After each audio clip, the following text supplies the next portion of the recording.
Mataji on the call. Let us see. Any devotees would like to read? Otherwise, I can read also. Yeah, let me read them. Yeah. Om Namo Bhagavate Vasudevaya. Om Namo Bhagavate Vasudevaya. Om Namo Bhagavate Vasudevaya. Narayanam Namaskritya Naram Cheva Narottamam. Devim Saraswatim Vyasam Tato Jayam Budirayet. Nashtaprayeshu Abhadreshu Nityam Bhagavata Sevaya. Bhagavati Uttama Bhaktir Bhavati Naistiki. Namo Vishwapataya Krishna Prasthaya Bhutale Srimate Bhakti Vedanta Swami Niti Namane Namaste Saraswati Deve Gauravani Pracharine Nirvishesha Shunyavadi Paschatya Deshatarine Jai Shri Krishna Chaitanya Prabhu Nityananda Sri Advaita Gadadara Sri Vasadi Gaura Bhaktavanda Hare Krishna Krishna Krishna Hare Hare Hare Rama Rama Rama Hare Hare. So we're reading from Canto 7, Chapter 3. The title of the chapter is Hiranyakashipu's Plan to Become Immortal. Reading from verse number 1 to 12 today. Text 1.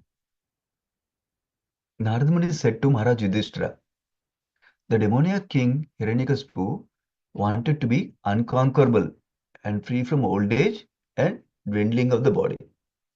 He wanted to gain all the yogic perfections like Anima and Lagima, to be deathless and to be the only king of the entire universe, including Brahmaloka.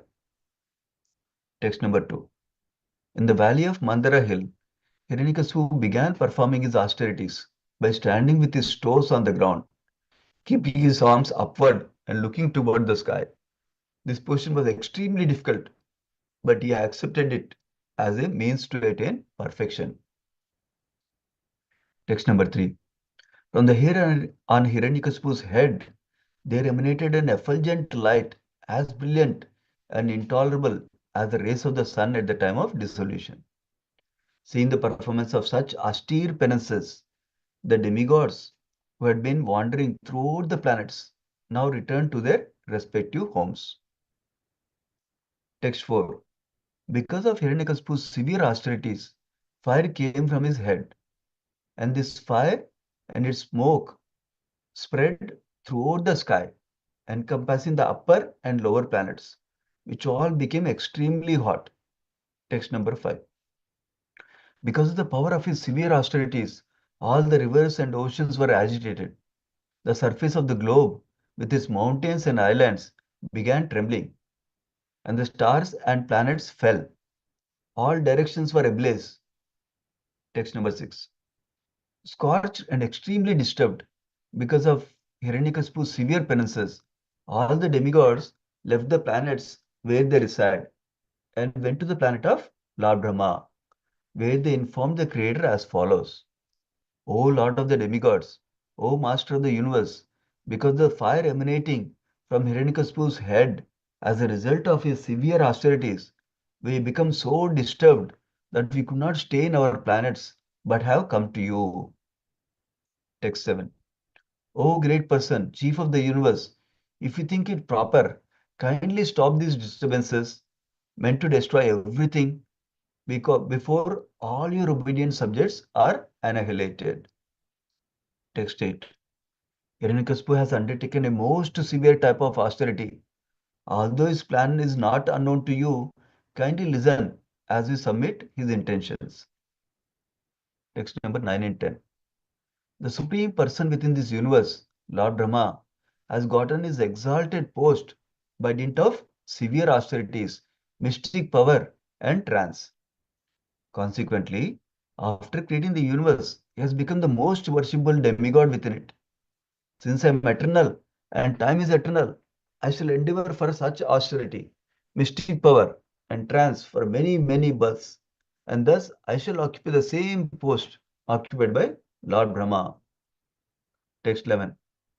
By dint of my severe austerities, I shall reverse the results of pious and impious activities. I shall overturn I shall overturn all the established practices within this world. Even Dhruvaloka will be vanquished at the end of the millennium. Therefore, what is the use of it? I shall prefer to remain in the position of Brahma. Text 12. O Lord, we have heard from reliable sources that in order to obtain your post, Hiranyakashipu is now engaged in severe austerity. You are the master of the three worlds. Please, without delay, take whatever steps you deem appropriate. And that ends the translations for today. Hare Krishna Kirtan Prabhu, you can start when you're ready, Prabhuji. Sure, Prabhuji. Am I audible? Yes, Prabhuji. Okay, Prabhuji, let me quickly share my screen.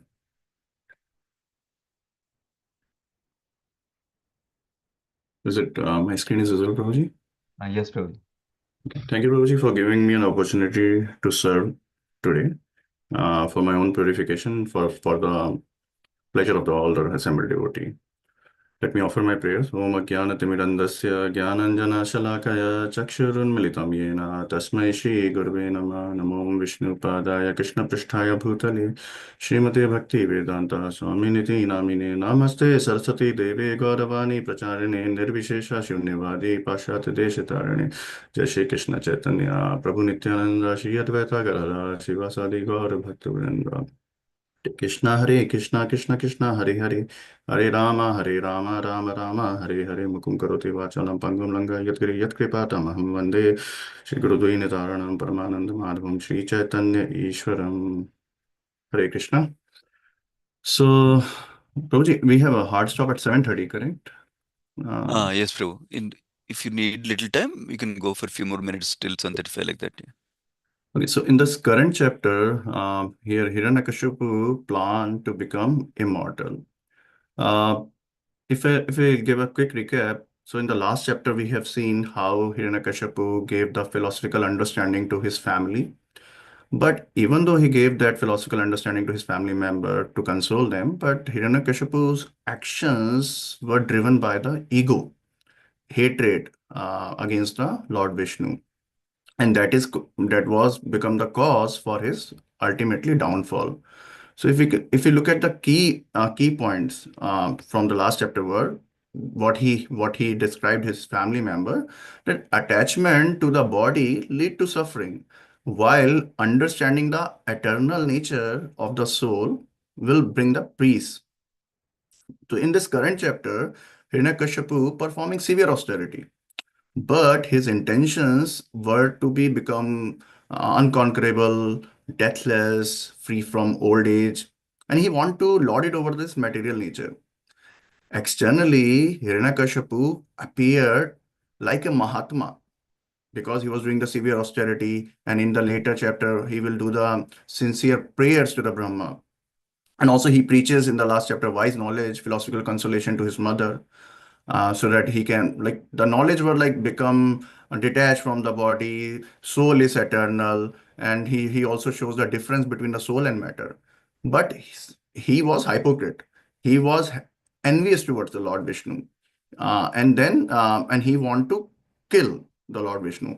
So while reading this section, somehow I was wondering, like, as we know, Srimad Bhagavatam is a Amla Puran. I was thinking, like, why we have so much elaborative discussion about the qualities, about the activities of this, about the demons. Not in this place, many places we have such things, because Srimad Bhagavatam is a transcendental knowledge giving us, and we have a different Puranas, 18 Purana, and we have a different category, like six for mode of goodness, another six for mode of ignorance, and another six Puranas for the passion, mode of passion. So, because in this, if you look at 7, I opened that verse also, 7:8:11. Here you see they are saying like Shri Hiranyakashipu. So, I mean, best of demon. It's glorifying the demon also in this Srimad Bhagavatam. So, somehow I was kind of wondering, and even Prahlad Maharaj also mentioned, addressed Hiranyakashipu as a, oh, best of demon. So, why we are hearing so much about the demon, so that we can understand their habits, their character, and their outcome of life and realize that we don't want to be like them, because by hearing their story we can understand there is no attraction in their story and what will be their end goal. When we understand that, then we don't want to be like them. So suppose if we have a choice between fresh mango and the rotten mango, so what we would like to choose? Definitely one will prefer the fresh mango. So we have two kind of people. We have a divine and demoniac people. So, and it's not in this age. We have these two kind of category of people in all the ages. In the Satya Yuga, definitely they were living in the different universes. And the Treta Yuga, they were living in a different planet. But both were there.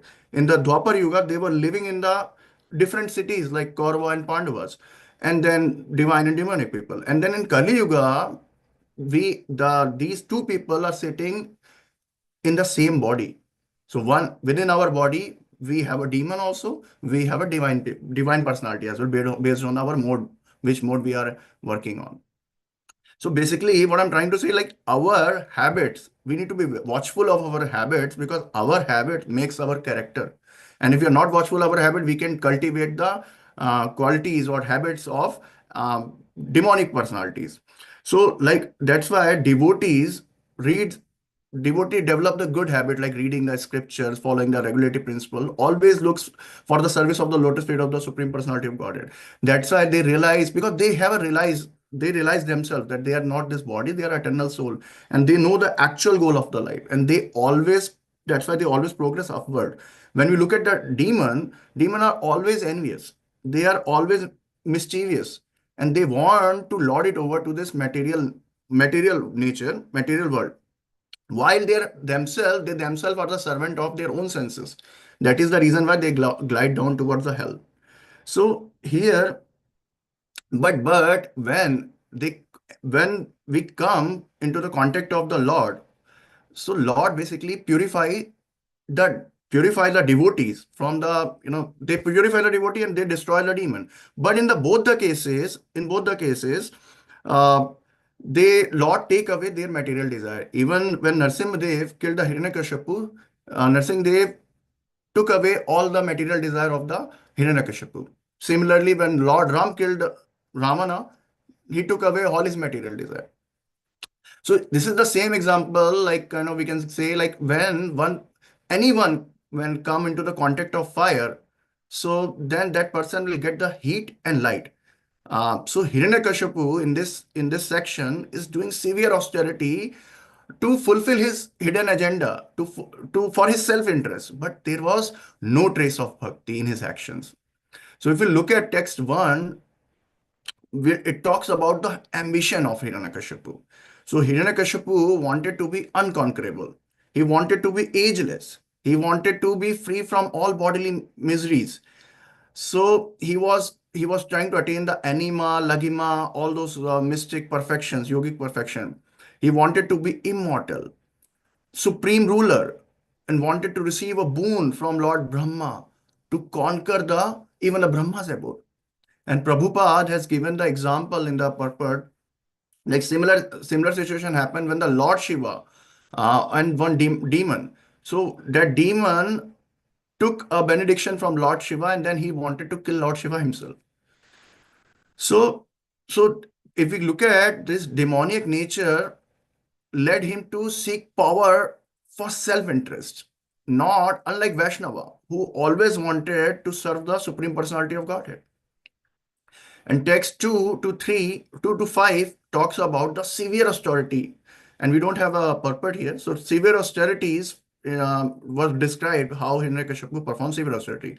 So he did the penances in the Mandra hill, and he was standing on the toes with arm raised, and that is a very difficult position to stand. And his hairs were emitting a brilliant, unbearable light, which was disturbing the demigods, and that's why all the wandering demigods flee to their abode. And then because of the intense heat and fire coming from his body, it was affecting all the planets. It was affecting the rivers, it was affecting the oceans, and then the earth was also trembling. And then stars were falling down. All the directions were set set ablaze due to his severe penances. And disturbed by these events, demigods were taking the shelter of Brahmaji. They go to the Satyaloka to get a help from the Brahmaji. And then text 6 to 8 basically talk about the concerns of demigod. So basically, demigods approach Brahmaji that they want that Brahmaji intervene here so that they can destroy, because otherwise Hiranyakashipu will destroy everything. The way he's doing the severe penances and austerity. And because demigods were feared that if Hiranyakashipu will continue this austerity, then he will disturb the universal order. And even his plan is to eliminate the Dhruvloka, because internal feeling, what intentionally Hiranyakashipu was wanted, that even though the people, living being who will go to the higher planet, they will also suffer. They want everyone to be suffer and full of suffering and misery. So that is why they were worried, and he will make misery to all the heavenly inhabitants and weaken the position of Vaishnava. So that is the reason that the demigod reveals the Hiranyakashipu intentions to the Brahmaji, because he is doing the countless penance. And in text 7, the one wonderful thing I observed, like when demigods were praying the Brahmaji, they are saying like, if you think it is proper, kindly stop these disturbances. So as a practicing devotee, we should also learn from such prayers that we should never demand for our material benefits or to cut down our material misery. But definitely we can pray if our material misery is kind of impacting our devotional life. But our prayers to Supreme Lord should be, if you so desire. If you so desire, please help my Lord so that I can come out of this situation. But if you so desire, because every misery which is coming in our life, that is a sanction of the Lord. And then we cannot demand to cut down our misery. We can always say, if you so desire, Lord, please help me to come out of the situation so that I can serve more. So that should be our mood as a practicing sadhaka. So if we'll go to the text 9 and 10, so here it shows like Hiranyakashipu determination to replace Brahmaji. So Hiranyakashipu understand that Brahmaji get this position because he also did the severe penances and austerity. He did the tapa. And he also understand that Brahmaji life is a very, lifespan is a vast. 1,000 yuga cycle is, I think, 1 day of Brahma. That is what the vast life cycle. So Hiranyakashipu determined that he will also do the severe austerity. And he understands that his soul is eternal, time is eternal. He may not able to achieve the result of his penances in one lifetime. So he was ready to do such severe practice and penances for many lifetime, if necessary.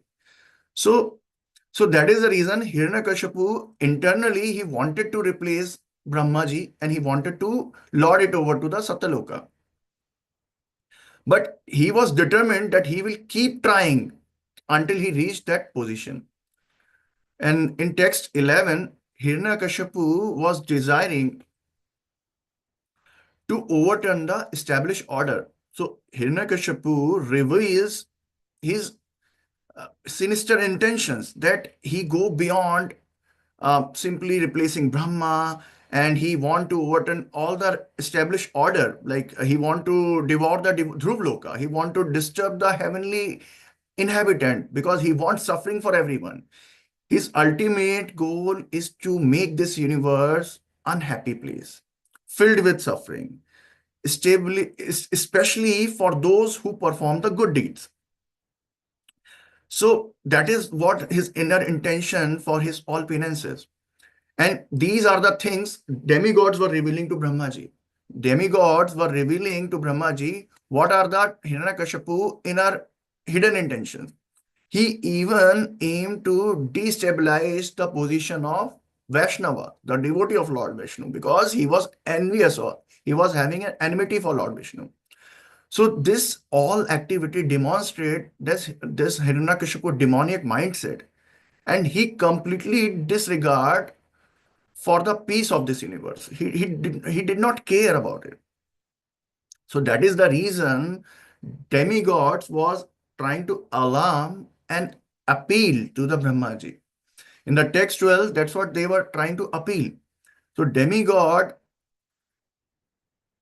alarmed Hiranyakashipu growing power, and then they want that his intentions are dangerous, and he is doing the severe austerity. If we are not gonna intervene, then situation become worse. And then they stress that Hiranyakashipu is engaged in this severe austerity to achieve his goal of replacing Brahmaji and then causing the chaos, havoc in this material world.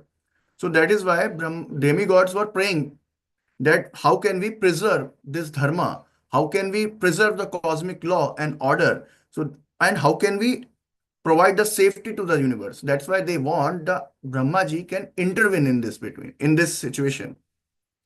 So, so Prabhupada explained in the purport of text 12 that in the material world, a servant is provided for the master, but he is always planning how to capture the master post.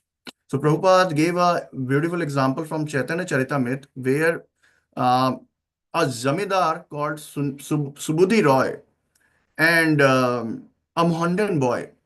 So Subudhi Roy treated the boy as his own child.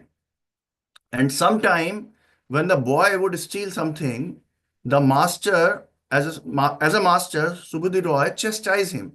So one day he strike him with a cane. But later on, the same boy, due to some crooked means, he become the Nawab Hussain.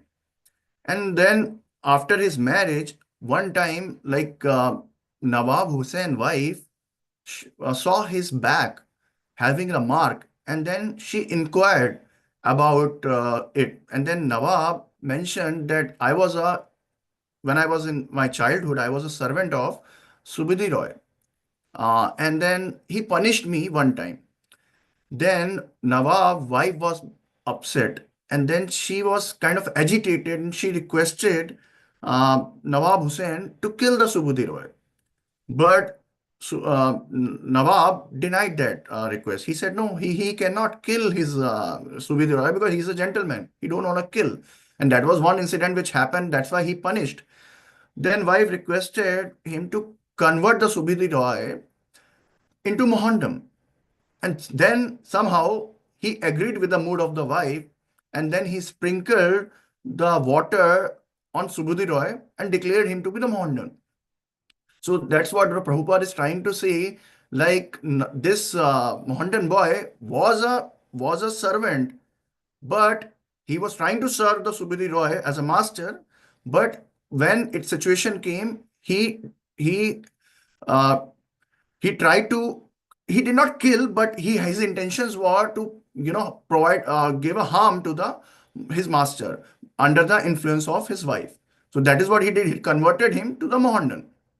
So what we can understand, the key principle of learning from the Hiranyakashipu story, that Hiranyakashipu was false pride, having a false pride. So we need to understand this false pride always lead to destruction, because Hiranyakashipu here was seeking a power for his selfish motive, and his reason was doing this severe austerity and penances to gain the power, and that the same reason will lead for his downfall. Even he was performing such great austerity, but the real intentions were demoniac in nature, and that could harm the entire universe. Such kind of intentions will harm the entire universe. So desire, and the second principle, what we can understand, because he was having a desire for immortality. So he was trying to escape from the law of nature. So no one can escape the law of nature and the cycle of birth and death. even though he was doing the great effort for doing that, but he cannot overturn the law of nature. So we should never, what we can learn, we should never lord it over the material nature, because we are not meant for it. We are part and parcel of Krishna. So our intention, our actual position is being a servant, and we should always serve our master. The third principle, what we can understand, the difference here, it can show the difference between the demoniac and devotional aspiration. Even though Hiranyakashipu preached his family member, but his intentions were demoniac, because he was seeking a power for controlling and lording over this material nature, while devotee seek uh, always the service for the Lord. So if we understand, the devotee aspiration is to, because devotee will become satisfied when they serve the lotus feet of the Lord, while and they don't care about us satisfy their own senses. They will always focus on the satisfaction of the senses of the Lord, while demon always focus on their own sense satisfaction, because their intentions are always self-centered. And then the fourth principle, what we can understand, that misuse, if we try to misuse the power, that will bring suffering not only to us, it will bring suffering to all. In this case, Hiranyakashipu austerity, because his intentions were not correct, it caused a disturbance to the entire universe. And it caused the trouble to demigod and other inhabitants of the higher and lower planets. And then universal, the next principle, what we think, that is universal order, we cannot overturn by our force, because we should understand all these universal order was set up by the Supreme Personality of Godhead, and we cannot overturn the rules set up by the Supreme Lord by our own endeavor, by our own force, by our own demonic nature. And if we attempt to disturb the cosmic balance, definitely we ultimately will fail it. We will not able to get the success. And the last thing what we can understand, that is uh, spiritual wisdom over material ambition.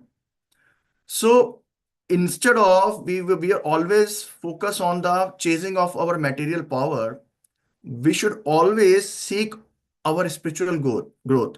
Because if we'll always look for lording it over this material nature, look for more money, look for more power, look for all six opulences, because we should understand this life is temporary, this body is temporary, all the objects related to body is temporary. So instead of serving our senses and lording over this material nature, we should serve the senses of the Supreme Lord. We should always seek the spiritual growth, because our spiritual account we will carry our spiritual account birth after birth, if we did not get the ultimate abode in this current life. And true liberation is in surrendering to the Supreme Lord, not to trying to become the master of this cosmic manifestation. So these are the few principles which we need to practice, we need to meditate and work on as a spiritual sadhaka. Because if we'll try to lord it over this our material nature, we are we are cultivating the habit, we are cultivating the demonic habits, and we are developing that character. And then definitely we'll glide down to the hellish path. And definitely we should cultivate the qualities of devotee. We should follow the regulative principle, so that we can always seek for the service of the Supreme Lord. We can we can uplift our consciousness. We can, and not in this life, maybe in future life we can go back home, back to Godhead, once we'll mature enough to, and when we completely realize in our spiritual life.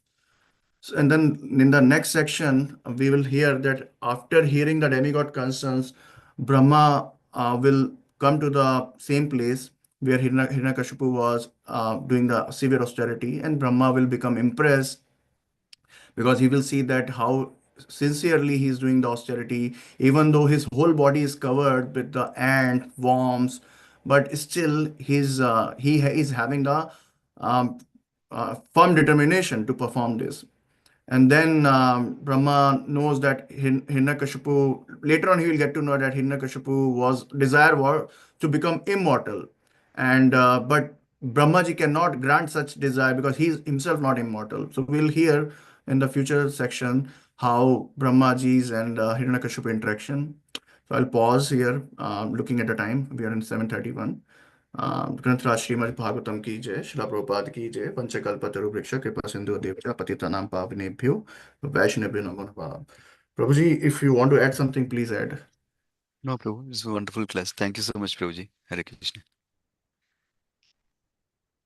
Thank you very much, Prabhuji. Hare Krishna.